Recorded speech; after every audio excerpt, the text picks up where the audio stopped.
Hey everyone, welcome back to the channel. If you're new here, my name is Rhiannon and I explore the spiritual and share my magical practice with you as I discover. If you are new here, definitely make sure that you hit the subscribe button so you don't miss out when I post a video. January brings us a quiet energy that is offering us an invitation to slow down and to reflect.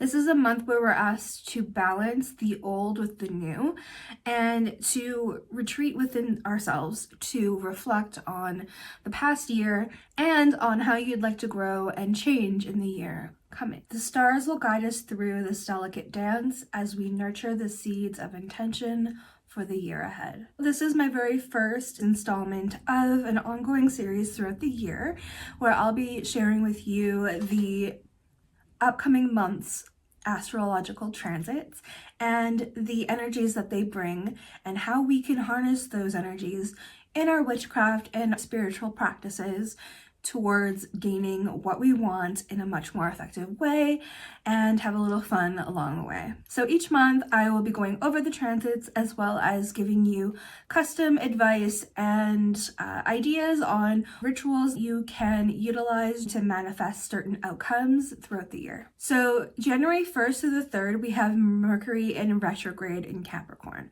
I apologize, this video is a little bit late. I was having a little bit of technical difficulties in the last month, so I am filming this as of the 2nd. It'll go up today. But January 1st through the 3rd, Mercury will go retrograde in Capricorn. This is a time to revisit, release, and reassess the past and really feel held and grounded in the embrace of Capricorn. This is a great time to revisit old wounds and see what has not been healed in the past and what you would like to work through in the coming year. During the retrograde, I tend to keep my energy low and slow. This is a time where I'm doing a lot of reflection, journaling work, and self-care and reassessment. This is a time where I like to have my left brain just dive in and take over and allow it to have all the fun that it possibly can in the planning stages of what I would like to accomplish over the next few months. A great tip for this time of month is a simple spell jar where you are entering an energy of focus and allowing you to hone in on the energies at hand and really cultivate a deep understanding and focus on what you need to accomplish in the next few months. You can fill it with different herbs and crystals for protection and self-soothing. This could be an especially temperamental time for a lot of people coming out of the holidays. And a lot of people deal with a lot of depression going into January. It's a trend that seems to continue to happen year on year. So doing a type of ritual where you're doing a spell jar to initiate some type of comfort, filling it with lavender, protection crystals like black tourmaline or smoky quartz, really focusing on the protection aspects, healing and rest and rejuvenation could be quite helpful and comforting during this time that can feel quite raw for a lot of people. Take time during this time of month to journal, revisit old dreams, to cleanse your space of any stagnant energy, any energy that was left behind from loved ones who were visiting during the holidays, and reset. I like to do this before spring so that I am able to have a really fresh and energetic space in the winter while I am spending so much time indoors. Some of the zodiacs that are most affected during this time are Capricorn, Cancer, Aries, Libra. During this Mercury retrograde, maybe zodiacs like Capricorn, Cancer, Aries, and Libra. This is a time that might feel like a great opportunity to tie up loose ends and to reset old patterns. For me, like getting my desktop cleaned out, getting my phone cleared out, and resetting everything for the coming year so that I have more ease in that transition when spring starts taking place and all of my seeds that I've planted over the winter start to grow and take seed. So this is a time where I'm cleansing and resetting a lot of my technology, a lot of my space. I recently organized my altar room and I really like this space a lot better now. I feel like I'm wanting to spend a lot more time here. That may be something helpful for you, is to try cleansing and resetting your spaces. On January 6th, the full moon rises in Cancer, drawing our hearts inward. This is a moon of nurturing and healing. This is a great time for clearing away emotional clutter, and really settling into Cancer's energy reminds us that home, family, and emotional health specifically are really deeply important, and we need to take time to focus on those. For this full moon, you can take a calming bath with lavender and rose, as well as a pinch of sea salt to help release any type of emotional baggage that has been left untouched over time. This is also a great time where I like to do my gratitude rituals. During the last few months of the year and into the first week of January, I tend to like to do a gratitude ritual. At the end of December, I like to do a death and rebirth ritual. And then I also like to do a gratitude ritual. This is an excellent way to reflect on the things that you are most grateful for and allows you to keep a focused mindset on the things that you do have in your life and the positivity that you do have. The zodiacs most heavily affected during this time are definitely going to be Cancer and Capricorn. However, this is a great time for all of us as a collective to utilize this time and energy to really create a beautiful emotional balance for the coming year. Going on into January 12th and 13th, Sun is going to conjunct Pluto. As the Sun meets Pluto, we are called to feel an embrace of transformation. This is a time where the energy of Pluto brings on shadow work. This is going to be the forefront of everyone's focus during this time. This asks us to release what no longer serves us and to step into our own inner power. Now, this is going to be an excellent time, and I'm very excited for this next upcoming video that I'll be releasing just before this transit happens. I will be releasing an entire Shadow Work 101 for the beginner so that those who feel called to it can go ahead and start their work within their own shadow work practice for the very first time. These are the steps that I've used over the years to cultivate that sense of personal empowerment and sense of safety overall. Magical tips for this time, of course, is fall deep into that shadow work, light some candles, gather some protective crystals, and allow yourself to fall into the parts of yourself that need the most healing. Allow yourself to feel the things you have been avoiding so that you're more able to understand and integrate those emotional aspects within yourself and different traumas that have happened over time. Now, this is definitely something that I don't suggest everyone do on their own, especially if there's deep-seated traumas. I'd always suggest everyone see a mental health professional alongside doing these kind of things, especially when there's such trauma involved. For the general collective who are not as affected in that specific way, who just have negative thought patterns or negative belief systems about themselves, this is an excellent way to heal those inner wounds and shed a light on them and allow them to grow into a more transcended and integrated way that will help you grow to become a stronger person. I like to light candles and visualize those darker aspects of myself being lit from the inside out and allowing them to be illuminated fully so that I'm able to understand them and integrate them into my life. Doing some simple divination practices is also an excellent thing to do during this time. Doing some type of tarot pull, oracle draw, or some type of pendulum work, crystal scrying, anything that you feel the most called to. This is a great time to do that and help you to see where this energy is showing up in your life. And January 20th, the Sun enters Aquarius. So this is going to be, the Sun moves into Aquarius, signaling a shift from deep introspective energy of Capricorn into a more airy, innovative time. This is one of my favorite shifts of the coming month.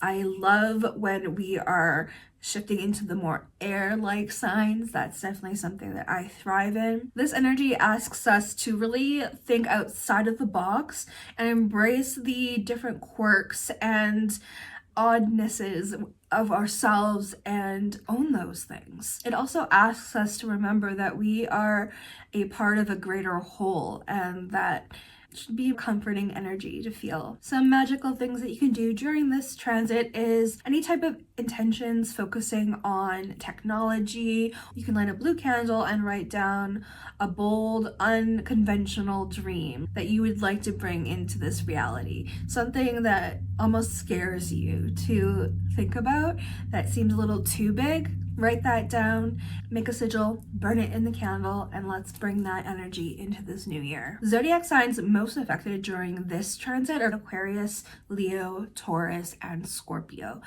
This shift will feel most powerfully affected by those, but all signs, of course, are going to harness this energy and bring new ideas and visions into life.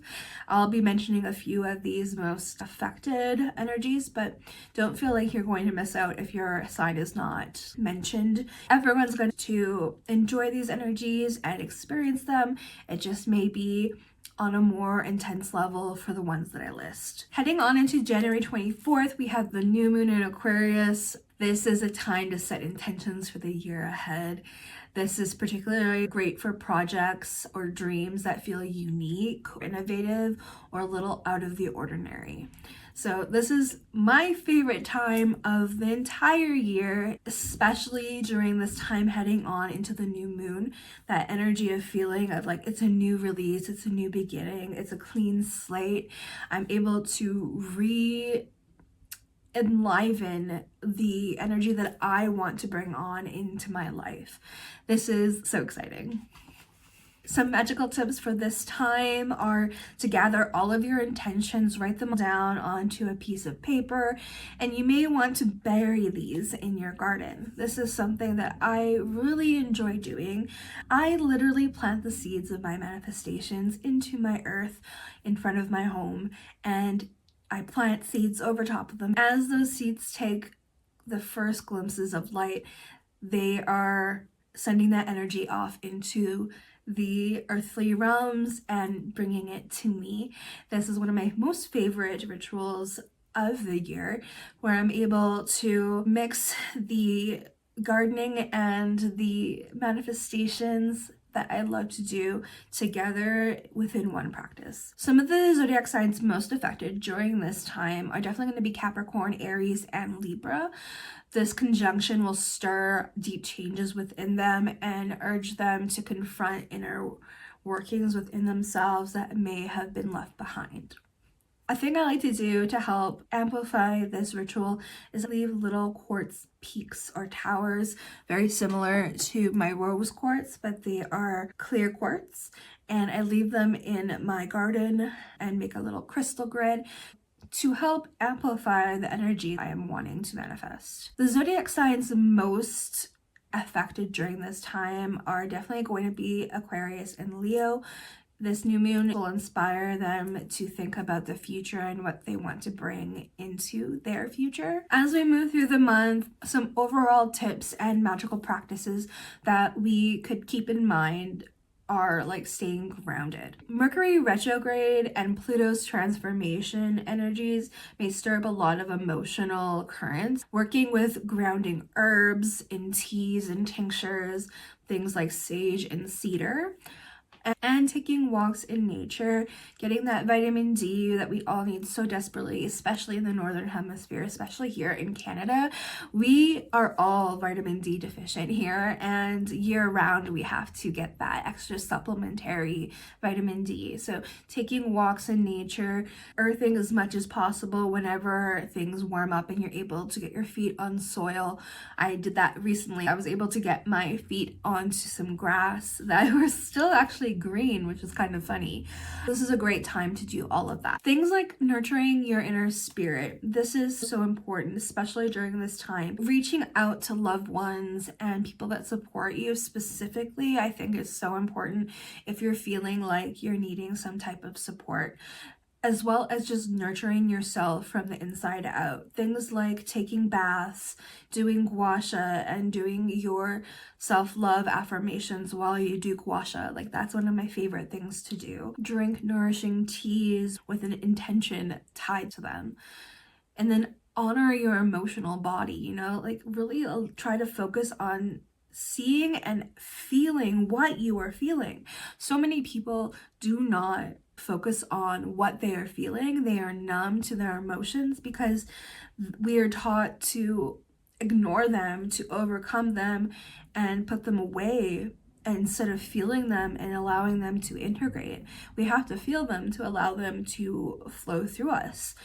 We can really learn a lot from the animal kingdom. A lot of animals, if they're in some type of emotional distress, literally shake it off. Their body quakes and they get rid of it and they're able to move on. This is something that we need to be able to incorporate a little bit more into our lives. I think it would definitely make a huge difference for many. This is a time where doing grounding practices, like getting into your meditation habit, doing some type of yoga and full body stretch and mobility is so important, especially while we're cooped up inside for so long. Being able to get some type of physical activity in is going to be integral, keeping your mood and emotions up. The Cancer full moon is a perfect time for integrating this into your life. As the sun moves into Aquarius, you really want to think about the future and your future specifically. What dreams are you ready to manifest?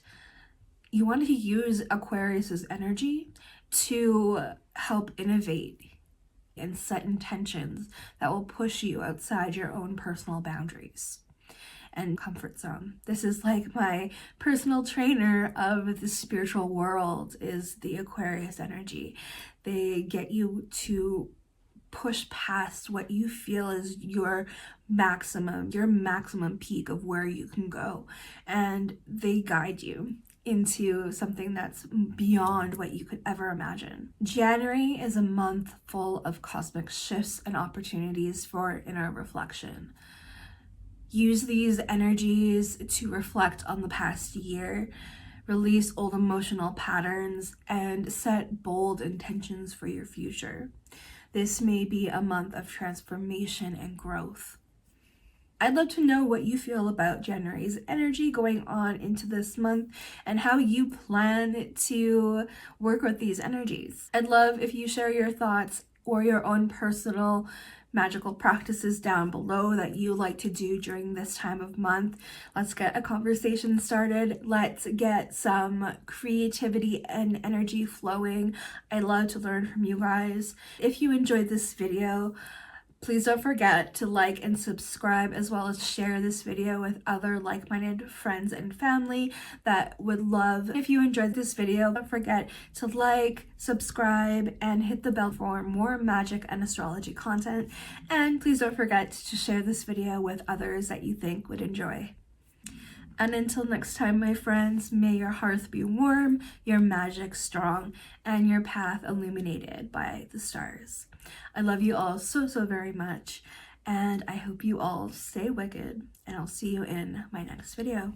Bye!